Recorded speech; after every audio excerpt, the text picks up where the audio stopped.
didn't even offer. No, I didn't either. Oh, it worked. Okay, we're live. Make sure it's plugged in. That's the only thing I know. Didn't either. Oh, it worked. Okay, we're live.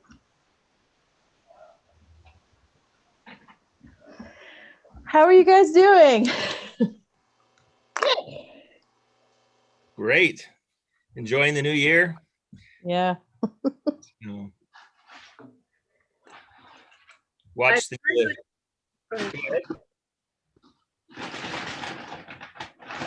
we watched the inauguration today as part of school for the kids. So that was cool experience for them. Oh, that's great. Looked very different with very few people in attendance. Right. Yeah. Yeah. But what was that? How many flags did they have set up there in that one session? That was beautiful. Yeah, I don't know what the count was, but it was really cool. So. And was everything peaceful?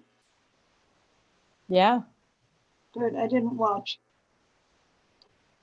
I keep seeing snippets like the inauguration poem. People keep sending that to me, and it was really beautiful. It was. So really good. Yeah, one of the best parts. It was great. Really hopeful. So I think we need some of that. Is there anyone else we're waiting for? We're waiting for Jamila. Let me write this. Anne. Is that it? I think so. 1, 2, 3, 4, 5, 6. Yeah, that's it because Joyce is gone. Yeah. So just a minute or two longer here. Yeah, because we have a quorum. Does somebody want to take notes? I don't think we should make Shannon do it again. I will. I don't mind. Does anybody else want to? Because I feel bad that you keep having to, but if you're up for it, no worries.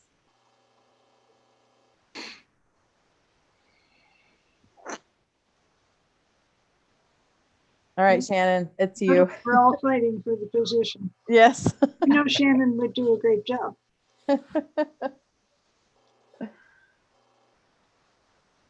I just want to say that the White Sox hat is not an official representation of American Fork City in any way.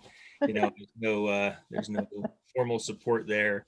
It just happens to be the hat that I pulled out today to cover my mop. So. Hey, I like Boston. That's okay.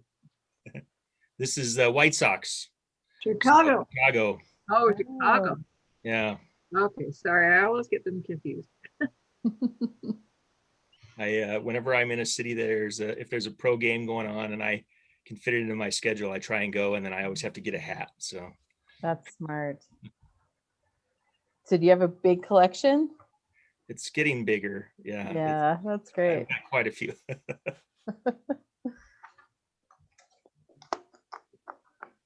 No. Have an Indian's hat? No, not. Better get one before they change the name. Yeah, that's true. That's true. Yeah. Let's see. Do I have any that might change? I don't have any changing. So. And pretty soon they'll change like the Oakland Athletics to the Oakland Indians, because it's not good to think of yourself as athletic.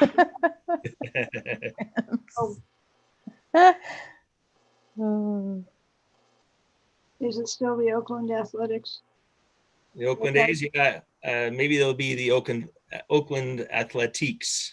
Yeah. So, yeah, something along those lines, right? Yeah. Well, I was lucky that the name and the city weren't from 15 years ago, from all I remember. Yeah. Yeah.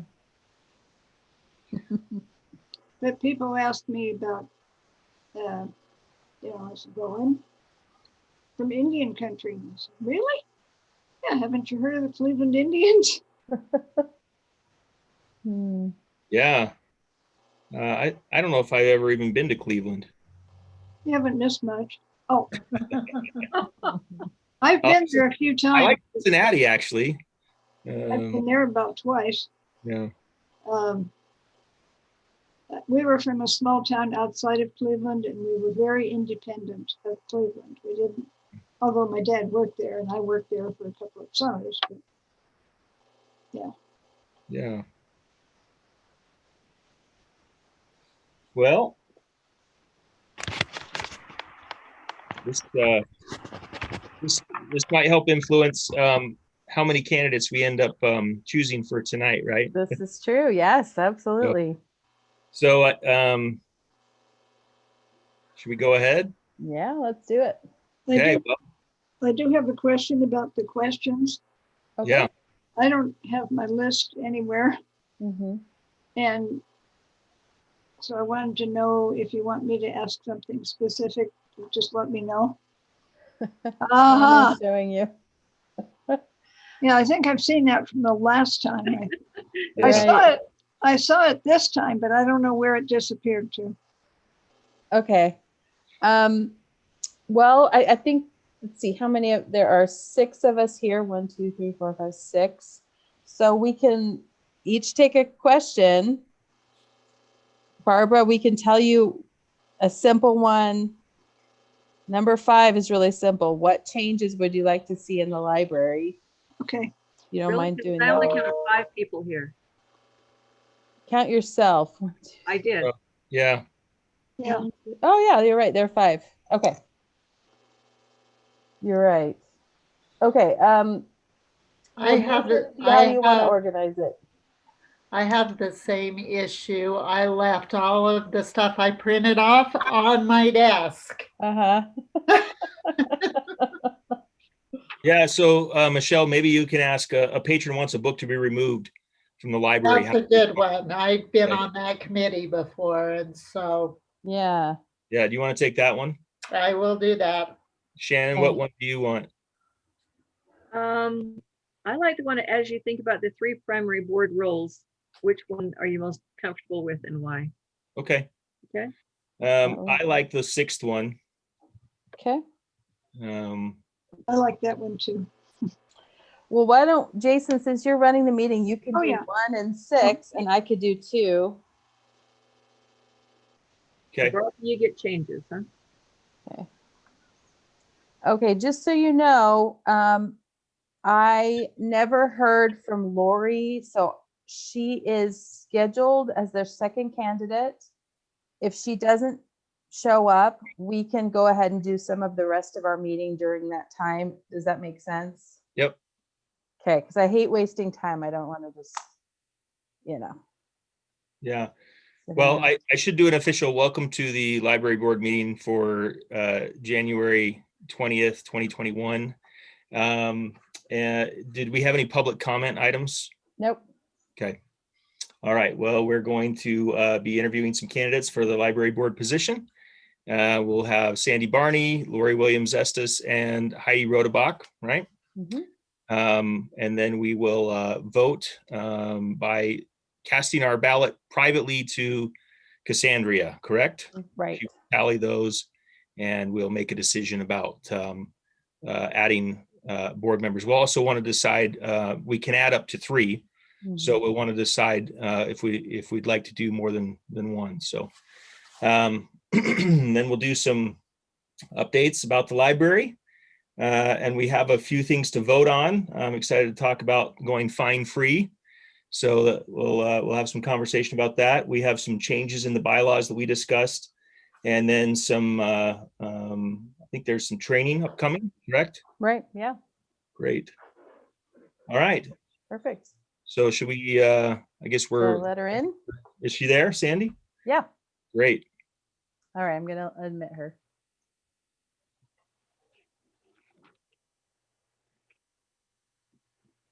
Hello, Sandy. Welcome, Sandy. Are you there? Connecting to audio. Hi. So, great. Hello. Hi. Can you hear us okay? I can. Great. Welcome. My name is Jason Rupp. We haven't had a chance to meet, although I've reviewed what you submitted Oh to boy. Andrea. So yeah, you're in trouble. No, I'm just kidding. It's fantastic. So we're excited to have you here. We have the members of our board as well as our city council representative here, and Cassandra, the director of the library. So we would like you to maybe take a minute and introduce yourself, and then we are going to go around and ask some questions. We have about 15 minutes allotted per candidate. We have some other candidates that we're going to be interviewing tonight. So anything that you'd like to share with us that you didn't include in your information that you submitted to us, we'd love to hear. Oh, okay. Well, I just, have always loved libraries. One of my very first favorite memories is of being in libraries. I grew up in a small town outside of Richfield, which is also a small town. What town? I grew up in Vermilion, which has now been incorporated into Sigurd. So it's kind of between Richfield and Salina. Yeah, sure. Yeah, and in the summer, I just relied on the bookmobile. And it was so frustrating because they came every 2 or 3 weeks and I was allotted 3 books, which I read quickly. I think libraries are really important in a community, and I think that the AF library is a wonderful library, and I've been there many times, not just to use library services, but to vote, to go to meetings, to see the art shows. I'd love to be a part of that, to try to incorporate ideas and come up with ways to involve students or see students. I'm a former teacher, so so it would be great to be with like-minded people and be a part of American Fork City. It's been. And you're a longtime resident. Yeah. We moved here 40 some years ago, and we're still in the same house. So still in the same neighborhood. And as I said in my letter, one of the first things I did was check out the library. And then, I was a teacher and then became a librarian, which was honestly the best job in the whole world. I got to buy books with other people's money. I didn't have to grade papers, but I was able to interact with kids. And I really loved that. I really loved my students. And, as I've said, I would always tell them, you think the happiest place on earth is Disneyland. It's not, it's the library. So, libraries are just a big part of a community's life. And the outreach programs you have are amazing. I look at the things that you do for kids. Of course, all my experience has been in secondary and school libraries, but I am aware of all the things that you provide for people like the teens, the teen programs, the preschool programs, tutoring that you offer is a pretty wonderful thing. So yeah, do you have any questions? Well, we do have some questions, but the first one I think you kind of answered. The question is, why did you choose to apply to be on the library board? And I think we got a clear picture of that from what you've just shared with us. I guess I could ask a follow-up to that. What's your favorite thing you've ever checked out from our library? Oh my goodness. That's like asking who's your favorite child. I know. Well, we all have one. So yeah.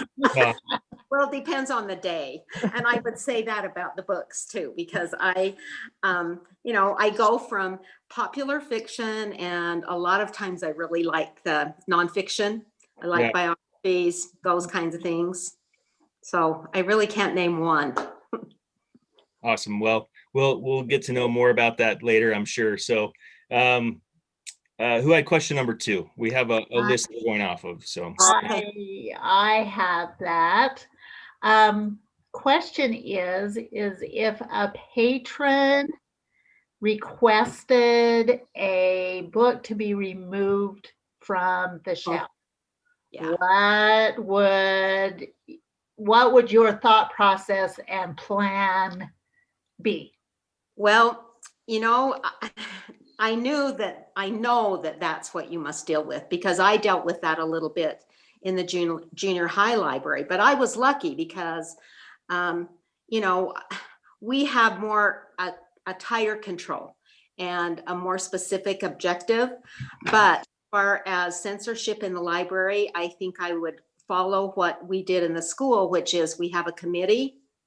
We have the committee read the book or whatever is offensive. And then, I would take whatever comments seriously. If someone takes the time to object to something, then I feel it's important that they're being heard, but I also feel it's important that we don't just jerk something off the shelf because someone objects. So I've got a follow-up to that. That's great. We have a similar process. My question is, let's say you're a member of the library staff and you're now face to face with that person, and they're asking this the question to you. How do you resolve or at least address the issue in the short term with that patron face to face? Well, I would definitely listen to them, make contact with them. I would want to find out exactly what it is that they are concerned with. If it's the entire book, if it's a section, if it's the subject matter, what the issue is with the book. And again, take it seriously, let them know they're being heard, and inform them of the process. Awesome. Great. Thank you. Cassandra, did you want to ask your question then next? She answered my question as well. I was going to ask, what experience with libraries would qualify you to be on the board? Yeah. If you want to add anything to that, feel free. Okay. Well, I did a lot of training. I did my school library media license through Utah State. That was really eye-opening. And I was a member of ALA. I'm not still, but I did go to, my oldest daughter works at the National Defense Intelligence Agency, and then recently moved to the library in Monterey, California, where everyone goes who's in the military to learn language. And she has a master's in information systems and library, so it's great. And so I was able to go to an ALA convention with her in California a few years ago. I just love librarians. I mean, they're just the most awesome people in the world. I ended up having to wait for her at John Wayne Airport and for an hour or more. And so I sat at the bottom of the escalator and watched people come down that escalator as they got off their planes. And I thought, that's a librarian, that's a librarian, that's a librarian. So it was really fun. That's great. See, and Brandon Anderson makes them out to be such villains in his book. So, I know. I don't understand it. I just don't. He's actually never met any or spent any time with them. Shannon, would you like to ask your question? Sure. Okay, Sandy, there are 3 primary roles for the library board: policy making, advocacy, and planning. When would you be most comfortable with and why? Policy making, advocacy, or planning? Oh my gosh, probably advocacy, just because when I would have students come in and they would say, well, I don't like to read. I hate to read. You heard that. I know you did. And, my theory is no one hates to read. They just haven't met the right book.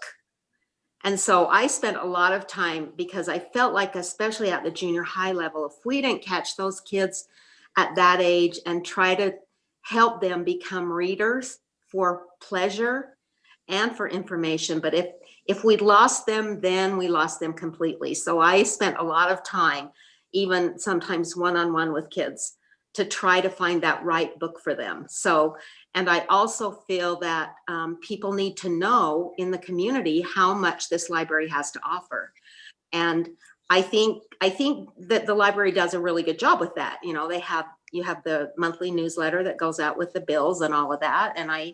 And so, just my love of library and my desire to help people really know what's here and support it, because the libraries have to be supported.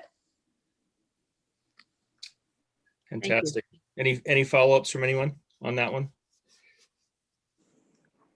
No, Of Barbara? course, Oh, go ahead. I would be happy to be in on any of that, so. You will be as a member of the board. Any member of the board is involved in all 3 of those. So I'm sure. Perfect. Barbara, would you like to go ahead? Oh, you're muted, Barbara. Yes, I was having some problems here, so I muted. Anyway, what changes would you like to see in the library? Wow. You know, I would have to think about that. Because I really feel like every time I go in there, and I'm in there at least once a month, that it's always changing. Um, that you have different displays as you come in. The staff is always friendly.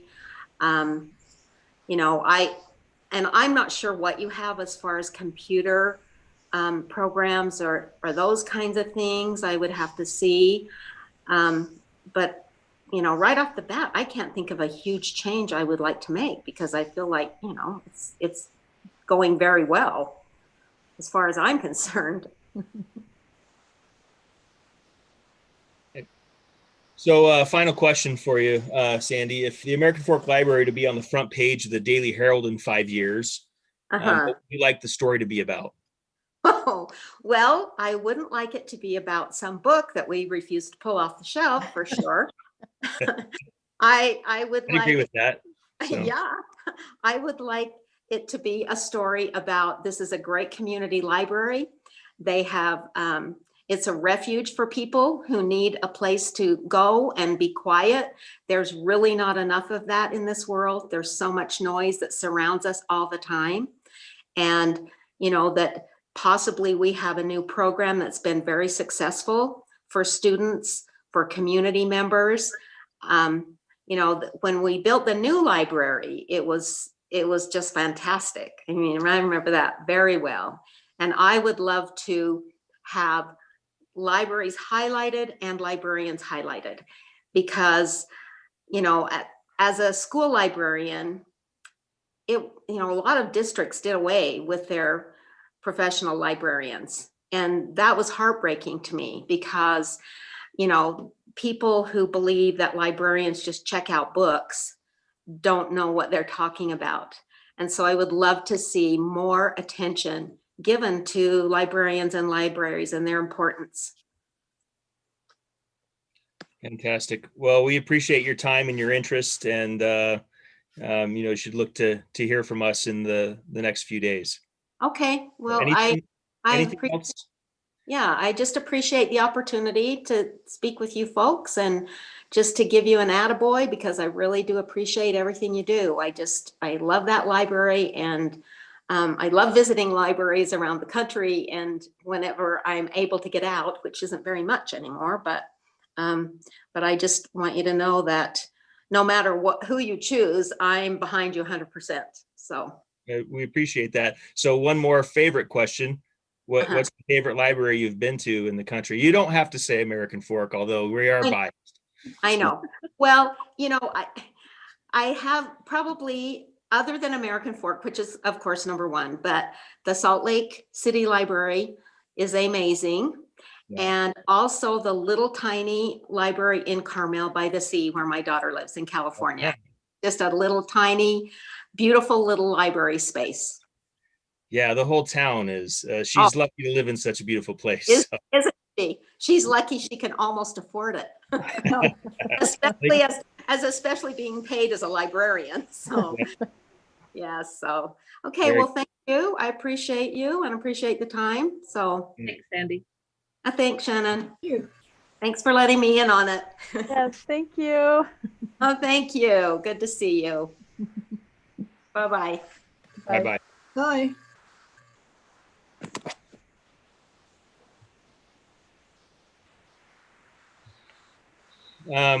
We still have one more minute before Lori's scheduled to be here, but you haven't seen her and you haven't heard from her, right? No. Both Sandy and Heidi emailed me back and said they'd be here, and I haven't heard from Lori, so Okay. I'm not sure she'll show. I say it's 50-50. Let's just give her a minute. Yeah. See. Okay. Sounds great. So Shannon, did you work with Sandy? Yes. Okay. She was in the English department when I started teaching English at Lehigh High. And then the librarian left and was replaced by a PE teacher when no. Sandy was trying to get her library thing. And her library accreditation, and that's why she ended up at the junior high library. Mhm. But yes, she's a good friend. Yeah. Yeah, she seems like she knows what she's talking about. For sure. And yes, Sandy, if you can still hear us, we're probably waiting for you to sign off, right? You probably are, and I'm going, how do I even do this? Sorry, There's guys. a white, I'm not very proficient at Zoom. There a we go. little Leave. blue circle down in the lower part. There you go. You got it. Yay. Awesome. I'm okay with waiting one more minute here. Sure, of course. I really appreciated that summary you put out about fines in libraries. Yes. Do we have time for a question about that? May Yeah. Sure. Yeah, go ahead. I? Okay. We do I have never our- did understand, Oh, go ahead. Go ahead. okay, how much you actually took in on fines ever. Is that listed somewhere that I just didn't notice? Yes, and I realized I probably should have highlighted it on the first page under overdue. That's what we're talking about. So in Okay. 2020, we took in 3,589, and this year I took half of the year and doubled it, so it's projected to be about 2,500 for this year. So I had a question. So that was What was the value of materials that never came back? They were categorized as lost. So lost, yeah. So the lost items that were paid for in that same amount of time in 2020 were 2,400, and this year are 3,000. There are quite a few that are still out there that we have charged to people. I don't really have that number in front of me, but it's, it's about 1,000 books. This year has been particularly difficult though with COVID because people checked out books and we haven't seen them again for whatever reason. And a lot of the reasons that we haven't seen them are pretty heartbreaking when they finally come back and they're like, we've been sick or we've had to move or had a death in our family. And so we have these conversations with people quite often about the reasons behind it. And so that's another little piece of this, is that if you charge somebody late fees, it's usually fine and they're fine coming in, but occasionally it hits them at like the worst time in their life. And we have to, it would be easy to just say, just forget it. Don't worry about it. You don't even need to talk to us. We're good, kind of a thing. So it looks like Lori's not going to be here. So why don't we just continue this discussion now on the fine free while we're waiting for Heidi's appointment? Okay, sounds good. So I organize. I don't know if you. Go ahead, Shannon. What's your question? The cost I like the very least is paying, like you said, $1 fine, and you guys and the library has to pay 30 cents of that to the bank or the credit card company. Ooh, no wonder prices have increased on all sorts of things. They've insisted on only, so I am all in favor of it, and I will talk to you personally about other things having to do with this, Cassandra. But yeah, and occasionally we have actually transactions that we make 20 cents and then we pay 10 to 30 cents to the credit card company, and so it's actually at a loss for a lot of these transactions. So what other types of charges do we deal with? So we have late fees, right? What other credit card transactions are there that are happening at the library besides late fees? Any? Yes, we have. Our biggest income is through cards. It's people who don't live in American Fork but want a library card. We make about $30,000 a year just for that. Okay. It looks like there's somebody trying to get in. This might be Lori. Okay. So should we go ahead and pause right where we are? Yeah, let's do that. Okay, sounds good.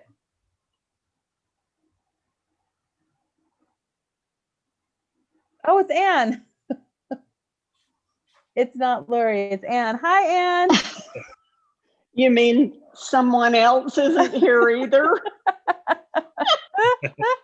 One of our candidates. So Yeah. My husband said, "Did you remember your library board meeting? It's going." So anyway, I'm here. Yay, welcome. Sorry. It's okay. Our second person we're thinking isn't going to show. So we're just going over some of the materials I sent out about going fine free. Did you have a chance to look at them? I'm free. Yeah. So we're Really? talking about removing the fines for late fees, right? Now, I did have a question about that. So we're talking about removing the fine for being late, but if they don't return it after 30 days beyond, we're going to charge them the full value of the item. Right. And that's just a deterrent to kind of, well, it's just kind of a reminder. We're going to put this on your account, return your stuff, and you're off the hook. There's no repercussions there. Yeah. And it also kind of blocks their use of the card. But I mean, this is, after we already renew several times. So we're talking about 4 months of Mhm. having an item, as long as it wasn't on hold for someone. Oh, I see. Because we're auto renewing their checkout status. Right. Mhm. Got it. Now, I just have one question. Sure. What if someone else is waiting for that item? Great question. If someone else is waiting, then they get a notice saying that it's due. The person who has it cannot be auto renewed at that point. They need to turn it in, basically. Yeah. So if someone's waiting, they get the notification. It's not auto renewed. That 30 days starts at that time. Right. Exactly. That becomes their due date goes to their original checkout date because so it starts at that point for 30 days. And we auto renew on all materials except for the hotspots. Is that correct? We don't, there are a few items that don't. I just found this out. We don't for our book club sets, our hotspots, and our Kindles. Okay, Check out Kindles for Battle of the Books. got it. So I know that one of the drivers for going fine free is that we don't want to deter our lower income patrons from checking out or being afraid to return because of the cost associated with it. I mean, obviously there's the cost if they lose it, the cost is probably larger than what their late fee would have been, right? Yeah. Oh, yeah. So so I guess if they lose it, they aren't charged a late fee and the cost to replace. It's just the cost to replace. Is that the way it currently stands right now? They have a fine for the late fee, and it's if it's gone, then they pay the replacement fee, or if it's gone, they just pay the replacement fee currently. Yeah, they wouldn't pay the late fee. They would just pay the replacement fee. Okay, all right. And something that that we don't really have. Okay, so one of the other issues that comes up with this is that when we have a book that goes missing, that's maybe 10 years old and falling apart, there have been times when we've made exceptions and said, okay, that book was dying, we're gonna charge you $2 for that. Or if it was a really hot bestseller, sometimes that comes into play as well. So we try to be as reasonable as we can about those fees if somebody is willing to come talk to us. And so would we take the same approach if we're trying to make it less of a burden on our low income patrons? Is there an opportunity to work out if they have to end up paying the replacement fee? Mm-hmm. Is it an all or nothing, or can it be over time? Is there a hold on their card, like they're not allowed to check out until they've paid that? What's the approach there? So they're after $10, it blocks them. So we could talk about raising that to a higher number if this is going to be something that's a common occurrence. The other thing is, like I said, if somebody has a big fine or a big replacement cost, we are willing to talk to them and either work out a plan, or sometimes we'll reduce it.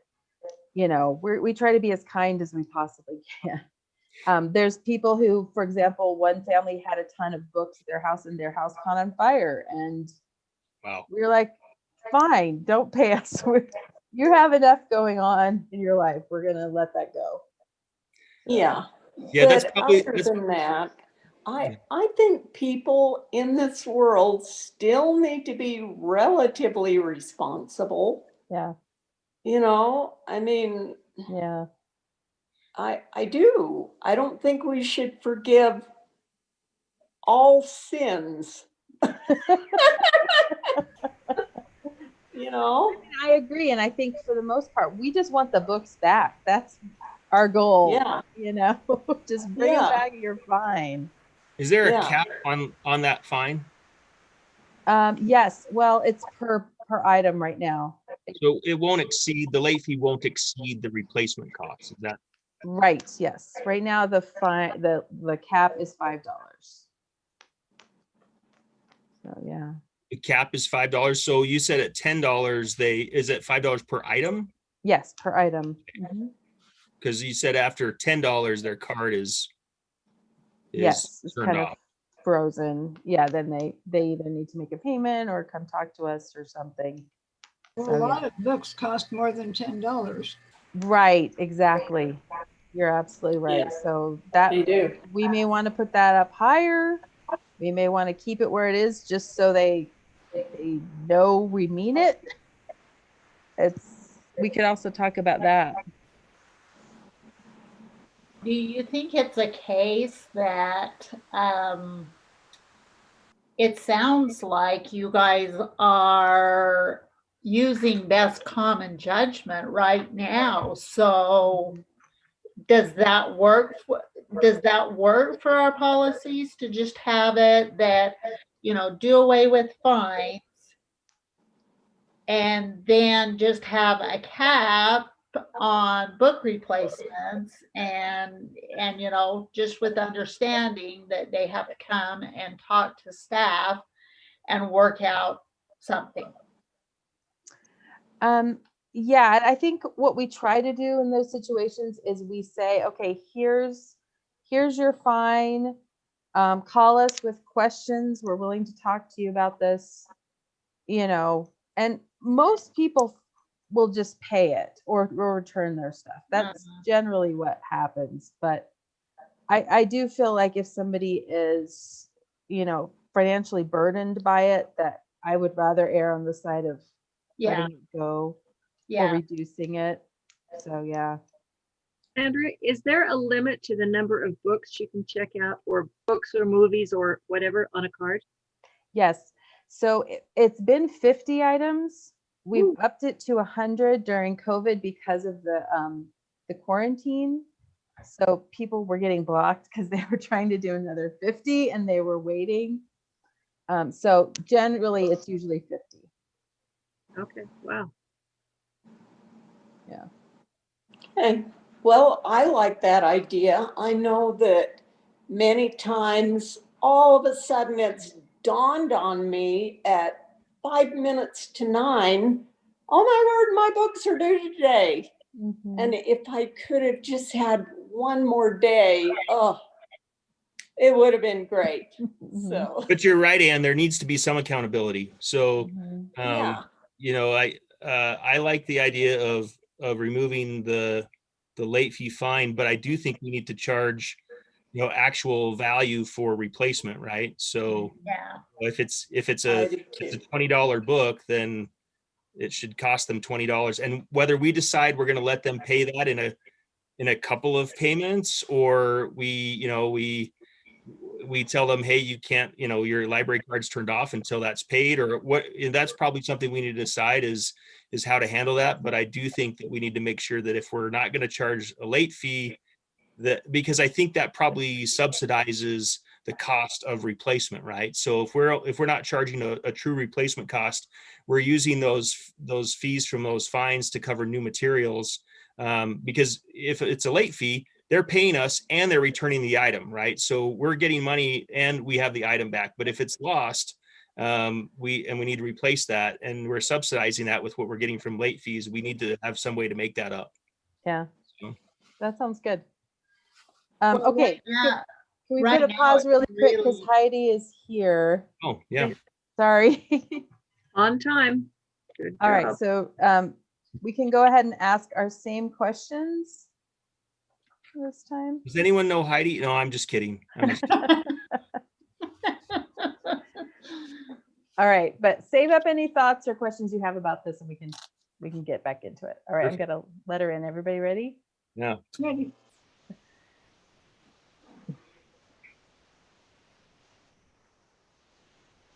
Welcome, Heidi. Heidi, can you hear us? I can hear you.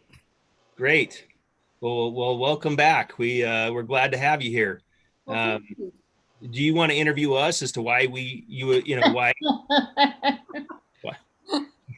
why you'd want to be with us again? I mean, I'm so happy to be here. Please forgive me, but remind me your name.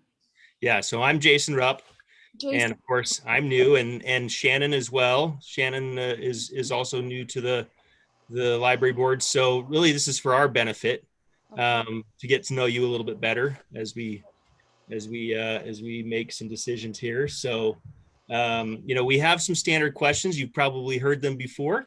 You've probably asked them before. But like I said, for my benefit and Shannon's benefit, we'd love to be able to run through them with you if that's okay. No, I'm happy. Sorry, Jason, but I do know Heidi. Shannon and I go back. Yes. And Jason, I remember interviewing you, so we've just reversed the table here. Yes, perfect. We seem to do that. Heidi and I switched positions too. That's Nice. Well, then, frankly, maybe we don't need to go through all the same questions. well, I'm happy to answer any questions you want to ask. I mean, I'll ask mine, and then I'll leave it up to the rest of the board if they'd like to ask their questions as well. Okay. So help me. I mean, obviously, the main question is, why do you want to be on the board again? Well, I have a lifelong love of libraries, and I have a history in American Fork. I feel this duty of care to my community. Having served on the city council, having volunteered in so many other capacities, I have institutional memory, and I feel like I have a stake in my community. I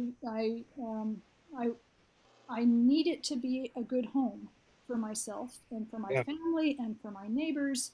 And so I just feel this duty to pay forward what the community has given to me.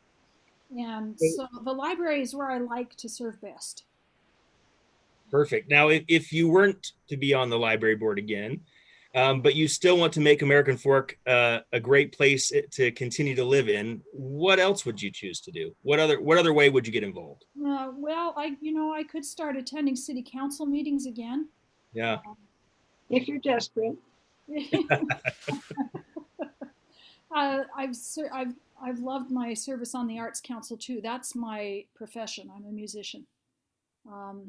But that's kind of a little too close to home for me to be serving there when I work in that business. But with the library board, I'm able to just kind of sit back and take the high 50,000-foot view of what's going on and, steer the rudder that way. On the city council, I served in the Parks and Recreation Board. That's not what we called it. Barbara's got her journal. Parks and Trails. Thank you. Yes, that was really important to me too. It's these homemaking issues that I really care about. So from the outside looking in now, are there things that you weren't able to achieve yet with the library board that you still have on your checklist? You're like, this is something that's got to get done that we didn't do before. So you want me to jump straight to the negatives? Well, you've got the positives down, so yeah. Places to grow, the good things to grow. No, we really do have a lot of positives in our library. Wonderful collection, wonderful staff, some good programs happening. All right, so on my wish list for the library, my 3 biggest asks. Number 1 would be programming. I wish we could offer more programming. And I know the things that keep us from doing that are number 1, staff hours, number 2, space, and number 3, grant money that lets us bid for the really good national programs that come through. So that's my wish list. Given that we can't have everything, I love that we are offering the number of programs that we do, but we need to go there. Okay, so programs, number 1. Number 2, I wish we could do more for the new readers. I'm talking about first grade, where they need an easy reader every day. They're reading a book a day, and their vocabulary is growing that fast. Those early graded readers, I feel like we're still deficient there. We've got a good number of board books for the pre-readers. We've got a great number of books for the readers, but those developing readers, I wish we could beef that up. My third ask, boy, this is a big one, would be a county library system. Oh boy, we so much need that. It's just not fair that the children of Cedar Hills don't have a library and the children of American Fork do. They're no different than we are. Their need is no less.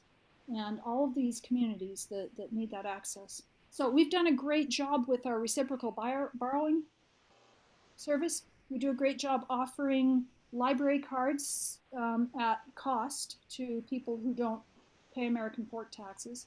So we're getting there. But that county library system, see, the way that would benefit us is that we would have access to all the books in the library system. In every other community I've lived in, we've had that kind of access. I know we're not going to get there with politics the way they are in Utah County right now. I just know we're not going to get there. We've got an overworked county commission. We just voted not to expand them. The appetite is not to increase government, but to decrease it where possible. It's just not the right time to ask, but possibly expanding our alliances so that we have reciprocal borrowing with other libraries might be the way to go in this county. Anyway, that's my wish list. Yeah. Awesome. I love it. Thank you. Does anyone else have any, I know everyone kind of had a question assigned. Would anyone else like to ask their questions? We'll open it up to the rest of the group. So Heidi, it's only been a year that you haven't been on the board, is that right? It's been like 4 very long months. Okay. That's fair. Did I replace you, Heidi? Is that what you're saying? Yes, yes. Okay. Yes. COVID has made 4 months seem like a year. So, Oh, yeah. so yeah. I should say I do have a wish list, but I also recognize that the library board isn't really the place where that happens. Mostly we encourage the movers and shakers to make it happen. So I have a great respect for the staff. I know that they're the ones doing it. I have, believe it or not, huge respect for the politicians.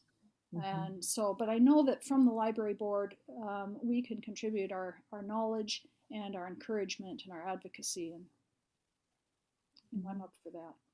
I appreciate that. Michelle, Barbara, either of you? Seems kind of silly to ask my question to somebody who asked it to me. You make us feel a little awkward here, Heidi. Well, can I tell you about First Amendment rights, and collections and censorship? Yes, go for it. About library committees? Well, I don't know if this is appropriate, but we're having a discussion about being fine-free. I'm curious about what your take is on not having late fees for patrons. That's like a whole new world. What a strange world. Excuse me. I know that we're not dependent on those fines for our revenues, that it's a very small part of our revenues. Um, as far as I'm concerned, the reason for a fine is to make sure we get the books back. But what librarians are saying is that we're getting the books back. We don't need to levy the fine. And so if that's the case, I think the thing to do is if we're going to let it go, let it be for a trial period and monitor the numbers, make sure those books are coming back. Right. Cassandra, anything else you've got? No, she answered all of my questions very well. All right. Well, thanks so much, Heidi. You're Appreciate welcome. your time and all that you've done for the board so far. Well, thanks for joining. Thank you, all of you, for serving what this is like Old Home Week. I'm happy to see these faces and happy to know you're still going strong. So thanks for talking tonight. Take care. Thank you. Yeah. Bye. Bye-bye. Great. I do like that idea of a trial. Yeah. Yeah. For me, when we were in our salad years, or so to speak, we couldn't even afford salad. It was macaroni, maybe. But that threat of a fine, we just did not spend any extra money. Didn't matter whether it was a dime or a dollar. And if we knew that was coming up, we would hunt through the house. We would make sure that we got that book back on time. And that was a great incentive for us. If I didn't have that hanging over my head, would I have worked as hard? Probably not. So if we, if we have I agree that that financial consequence is a driver. If it's costing us this processing fee, Yeah. my feeling is if it's a greater fine after they don't return the item, right, it's considered lost after 30 days. After they've been auto renewed, we've hit the 30-day mark. They now have to pay the actual replacement cost. There's still now that motivation to get it back, right, to avoid that cost. But it also makes it worth it for us because, well, we replace the item and we have a processing fee that's coming out of a larger dollar amount, right? So it's not as big of a cost for us. We're not going in the hole to process, small amounts here and there. I just have a question. Are those processing fees just for credit cards? Why don't you make them pay in cash? Do you do cash transactions? Yes, we do. We do. We stopped briefly during COVID.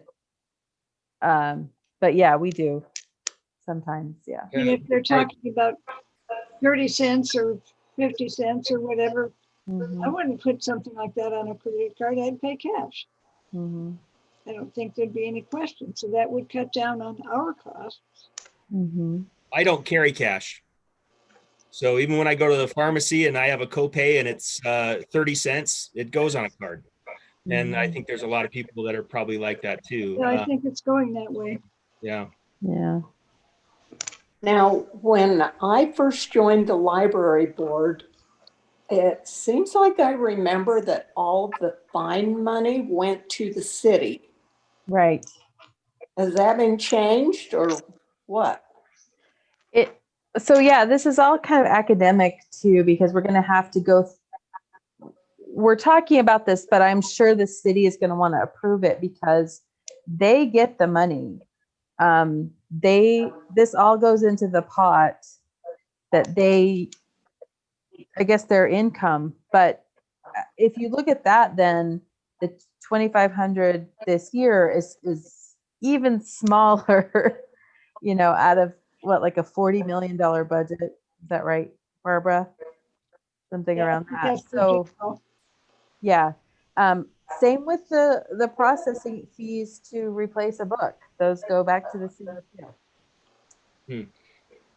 So the cost, oh, sorry, go ahead, Ann. So then the money to buy books comes from the city. Right. Is that right? Yes. Okay. but you're in some of the information you gave us, the processing fees and the staff time, the cost for the staff Mhm. is more than what we're earning back, right? Yeah. Yes, quite a bit more. It's around 7,500 a year.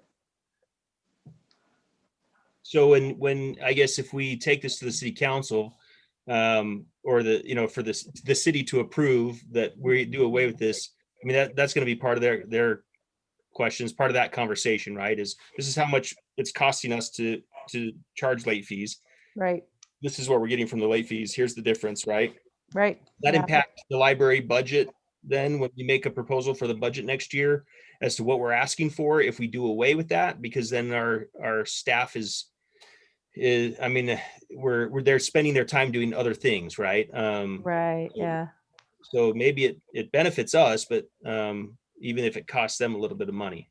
Right. But really, the money that we're getting from the city is really tax money. So it isn't coming from the city anyway, it's coming from the taxpayers who In the city, pay but for, or who essentially pay for the use of the library with their taxes. So we're just asking for a little bit more tax money to fund the library without covering it with late fees. Mhm. So it's Right. all Well, tax money. right. We would essentially be saying we want this much money to run the library, but there won't be this $2,500 coming in. Yeah. But it would be a better use of like our time to be doing other things, working on programs or whatever. Well, we know we're Library. staffed, right? I mean, we don't have the staff that we would like to have. It would The- also Never, be we never an do. argument against increasing the staff because, oh, look at all the time your staff is going to have now. Right. I know. Yeah. but you already checked books out for 30 days, right? Right. And movies, even the DVDs, are 2 weeks, aren't they? They're 1 week. 1 week, is that all? Mhm. Um, I mean, I kind of like Heidi's idea of trying it maybe for a year and just keeping really good records. Yeah. We could find out over a year how this affected it, our returns, our number of cards, our collection, how much is going out. I mean, we could really drill into this to be able to say it was beneficial or we saw nothing or it was harmful. So if we're going to do this on a trial period, is that something we need approval from? Or can we make that decision as a board and just do it? What do you think, Barbara? I think you could make the decision that, we do things like the policy on the room rentals Mm-hmm. and copying costs and things like that. Would it come up when we do the fee schedule? Because It would probably come up then, yeah. Yeah, That's usually about the end of the year, isn't it? right. Last time I came and talked about the fee schedule, I got this question from a couple of city council members, which was, when are you guys looking to get rid of fines? I couldn't tell if they were inclined towards that or not. It was just interesting they brought it up. It's definitely been in the news that a lot of local libraries are doing it. Yeah. So, if we share with Lehigh Library, mhm. do we share with Eagle Mountain, Pleasant Grove Highland also? Yeah.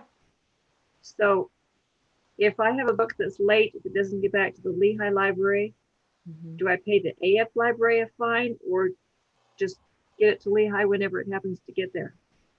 Yes. So our reciprocal borrower agreement doesn't have us crossing over at all with pay or with returns. So if you return a book to us, we'll call you and say you need to take this to the Lehigh Library. Mm. But as I said, there a couple of the Lehigh and Eagle Mountain are getting rid of fines. So, and eventually it would be good if we're consistent, and like Heidi says, it would be great if we were a system. So I'm not saying though that we should let them decide what we're doing. It's just since they are heading down this road, it would be something to consider. I guess it kind of encourages that. So is the majority of the money that it costs us, is that in processing fees or staff time? Definitely staff time. Really? Yeah. Yeah, we were looking at it because we occasionally mail letters to people who haven't given us their email address. And we thought it through and we were like, we'd send these out because they're overdue. We don't send them out with a list of fines. It would be the same.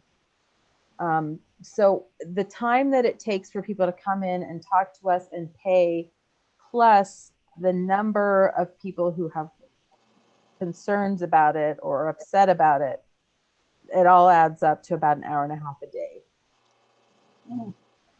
Well, and I remember there was one time when I was going to borrow a movie from the Lehigh Library. This was several years ago. And I went in there and I went, oh, they charge for movies? Mm-hmm. The American Fork Library doesn't charge for movies. And so that just made me think, you know, I like the American Fork Library better than the Lehigh Library because I can get free movies at American Fork, but Lehigh, well. It's true. Orem too. So just so you know, people are going to say, well, I can have my fine forgiven at this library, but not this library. It's true. Yeah, that's a good point. It does make a difference. Yeah. Yeah. Well, so should we have a motion to do a trial run? Is that something we need to have a vote on? We can't vote. We don't have enough people. I think we do. We have to We have have. anybody who should be here now. Yeah. But it's Yeah, not we have on enough. Well, we're missing Jamila, but Right. We have action. quorum, though. Is action on the agenda? It is. Yes. Okay, or not just discussion. Okay, Right. Yes. sorry, I'm missing No, that. that's a great point. Yeah. Discuss and vote on. Yep. Okay, Yeah. thank you. Just want to keep us on the right page. Absolutely. so do we have a motion to begin a trial period of no fines? No late fee fines? I will make a motion to begin a trial period. Okay. Do we have, I'll second that. okay. All in favor? Aye. Aye. Aye. Aye. Any opposed? Okay, I think the motion passes to be in a trial period of no library late fees. Okay. I will talk to the powers that be at the city and make sure we do this the right way. If I need to go through the city council, I'll present it to them too. So thank you. That sounds Perfect. great. Do you want to do the library updates and then we'll come back to the board bylaws?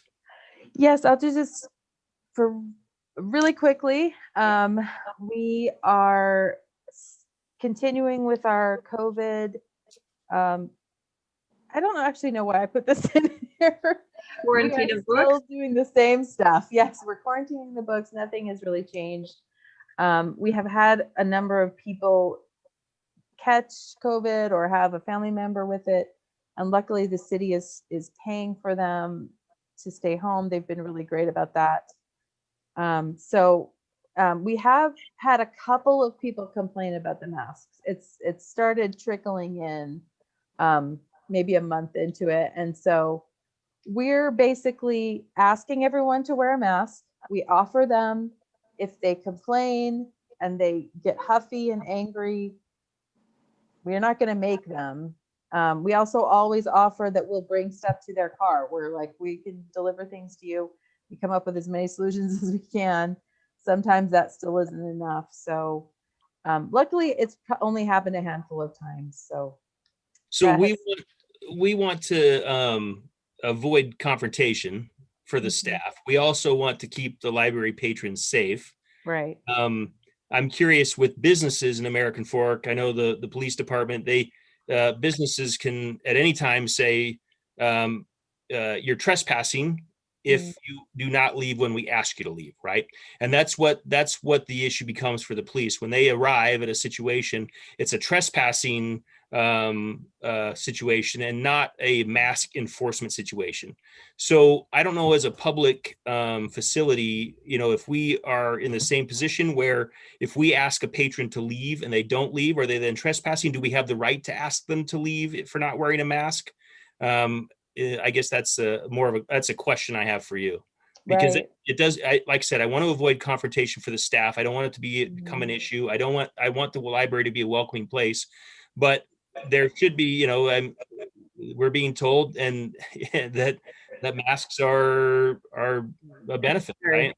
And so, if anything, regardless of what people think about it, it's an issue of respect as well, for the other citizens of the community that masks are being worn. So, where do we fall in that?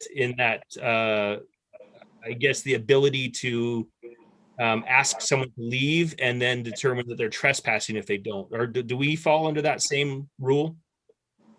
So I have had to trespass people for their behavior for other reasons, Mhm. never for mask.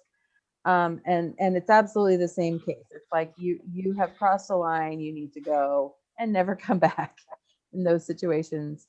So, So like I the feel staff- comfortable if it escalated, I would Yeah. feel comfortable calling the police. They have been really supportive of us. However, our goal is to not let it get there. if we Yes, can I help agree. it. I agree. Yeah. Yeah, for sure. And But so you the have other the thing, right, you have the legal right to determine that any patron is trespassing based on a behavior. right? Yes, and it's actually in our policy, and it's very helpful. The policy, it's written very well. So in this situation, what we have done is we've settled on the idea that if they come in and they refuse to wear a mask, we're trying to scoot them out of here as fast as we can. Like, how can I go get a book for you? Can I do whatever I can do so you can go? And so far that has worked. And it's probably only 3 or 4 times that it's been a problem. But it's like, okay, we're doing grab and go. Let's get you out of here as soon as we can and clean up behind you. And yeah.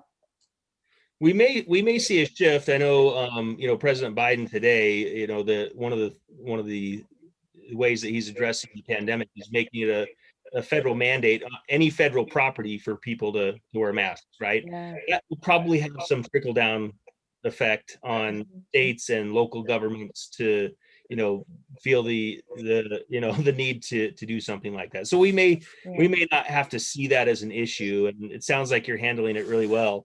I'm just thinking if we do have something that gets to that point, it's probably worthwhile to make sure that what we're communicating to them is a trespass issue and not we're Right. trying to enforce masks on, we have this as a policy that people wear masks.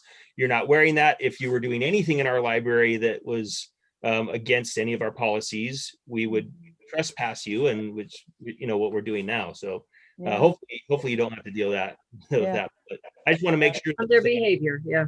Right. Exactly. So far, so good. Okay. Any questions about the COVID stuff? Anything else you guys wanted to know?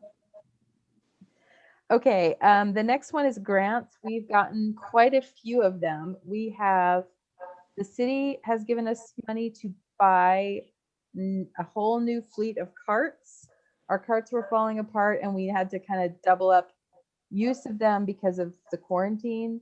We just got those in and they're just beautiful. They're really nice. We're getting self-check stations. I have a meeting tomorrow with a company that's going to install those. And we just got a list of grants through the state for $30,000 to get security gates. So which is, I'm really excited about it because especially with quarantine, we have human error all the time messing with returns, and things didn't get perfectly returned. And so people will call us and say, I returned that book. And so we're getting the gates, but we're also getting these wands, these RFID wands kind of things that it sounds strange, but we put it over the books and it returns them all. So we have a double check for that too. So it will make our catalog more correct, and we will catch books that have been sneaking out the doors for years. So we're really excited. That's awesome. Yeah. And the upkeep for it, plus the self-check stations, is way cheaper through the company that we're using. So it will save us money over time anyway. So it's great. I've seen Target doing that. Target employees scanning an area from the little aisle, just like checking their inventory. Just wait. Yeah, it's pretty That's pretty what cool. it is. Yeah, cool. exactly. So do I have to learn a new way of self-checkout? Well, it's going to be very similar. I don't think it's going to be much different. Okay, I'll try. It'll be at a kiosk though, which is kind of nice because then we can spread them out a little bit. So they'll be at different areas. We're excited. And when are those security gates being installed? I'm gonna find out tomorrow. Oh, okay. I'm not sure. But so what we're gonna do is get them installed, train our staff, make sure we got everything checked in really well, and then turn them on. That's the last step, is the turning on of the gates. So we're really ready. And also let our public see them so they're aware these are coming. So yeah. Is there some kind of alarm? Yeah, it'll beep. And I think we're getting a system that will even tell us the title of the book that beeped it, which will make it so much easier, because these families with these huge bags of books, they won't have to go through and redo every one. They can pull out that one and we can check it out. Can you make one beep as part of the ribbon cutting? Oh, we should. We should. We'll have you go through it with a contraband book. Yeah, people might actually think I'm trying to steal one. So anyway, great. So I think that's all the updates, right? Right. Mm-hmm. So we had one other item to discuss and vote on, and those were our board bylaws, the terms issue. Right. We already discussed this. Yeah. We just hadn't voted on it. Let me pull it up. Hang on just a second. I just want to make sure I have the right document here. Okay. I'm going to share it.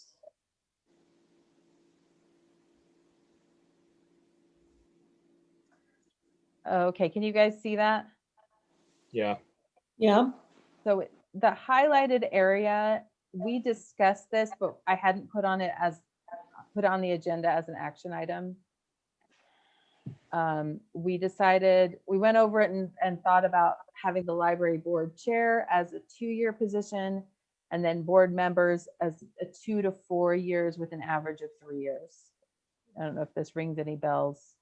Yeah. And those were the only changes. So on the agenda, it says library, or the chair, 1 to 2 years. Right. You had just mentioned 1 year. So what is it that we're proposing? I just realized that. Sorry. Is it 1 to 2 or is it 1? What do you guys, or is it 2? I had in my head 2. I think it should be 2. Okay. Yeah, I'm fine with that. And I think we should eventually discuss having maybe a vice chair who overlaps with that position and could move into chair. Well, definitely, if we have a situation where the chair is not available for whatever reason, there should be someone else that's predetermined to take that to take that role temporarily or whatever. So I like that idea. I don't know that we need to decide that as part of this, but right. So do I, so So the language will be the library board chair is elected every 2 years, and board member serves a term of 3 to 4, right? This is the updated language. Mhm. Do I have a motion to adopt this language into the bylaws? So moved. We have a second? I'll second it. All in favor? Aye. Aye. Any opposed? Okay, great. It's the motion is passed, and we will adjust the language of the bylaws.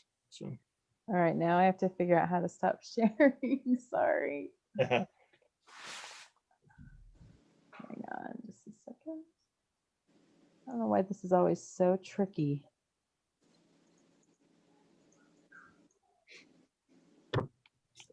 on the new potential candidates, everyone will need to submit their choice to Cassandra, and if you want both candidates, let her know that as well.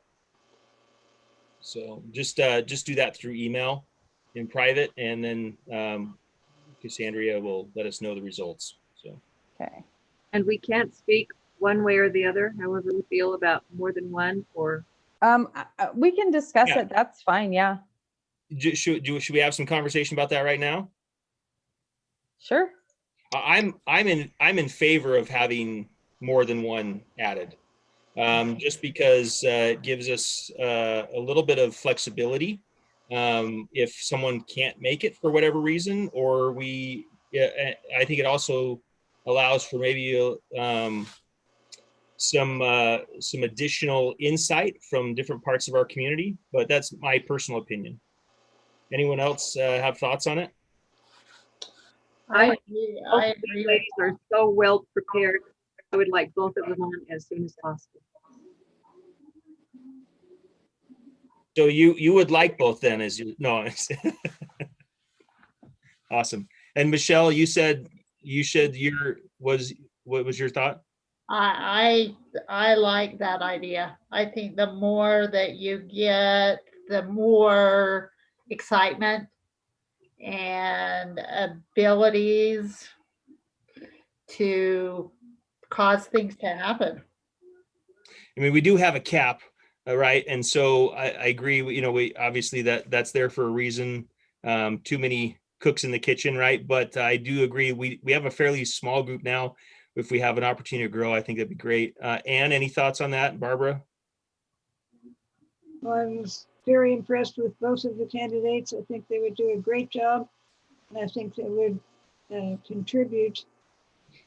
And I like the idea of having a variety of people. You have a little bit of a problem having a majority or a quorum. Yeah, Sometimes if you're missing a couple. exactly. Yep. Anne, any Yeah. thoughts? I like your idea. Yep. All right. Great. And I think we just need to get another man as the next one. I think we got to really try that. Bless you, Jason. You're a good addition, but there are too many of us girls here. I talked to Joe Little. I did. I asked him. He said, "Nope, not at all." So. Well, I mean, obviously the shift to a focus on diversity in corporate America, there's a reason. And that's because of the major benefit that comes with having a diverse group of employees and people contributing. And so I'm all for that. Yeah, as much of our demographics as we can represent on the board over the long run, I think will be good, better for our board. So this next round, maybe we can make a concerted effort to make sure that we're trying to do that. Yeah. Let's see here. So upcoming meeting, do you want to just talk about the training that we have and then next month's meeting, Sandria? Right. Yes. So this is going to be a training done by the Utah State Library, and they do this every year. And I was thinking it would be good to do it now with new people or a person. We can invite them as well. And so that training will happen at our normal time, and that'll be the entire meeting. Okay. What's the date? The 17th of February. So we won't be doing anything public. We'll just be Well- joining the training. Right. It will be Zoom. Yes. Mhm. Okay. All right. I think that's everything on the agenda. Do I have a motion to dismiss? I'll make a motion to dismiss. And a second? I'll second. All right, motion. All in favor, say aye. Aye. Bye. I Motion passes and we will adjourn. Thank you, everyone. Yes, Bye. thank you. So just Thank send me an you. email just so I make sure I have everybody's thoughts about adding 1 or 2 more people. That would be great.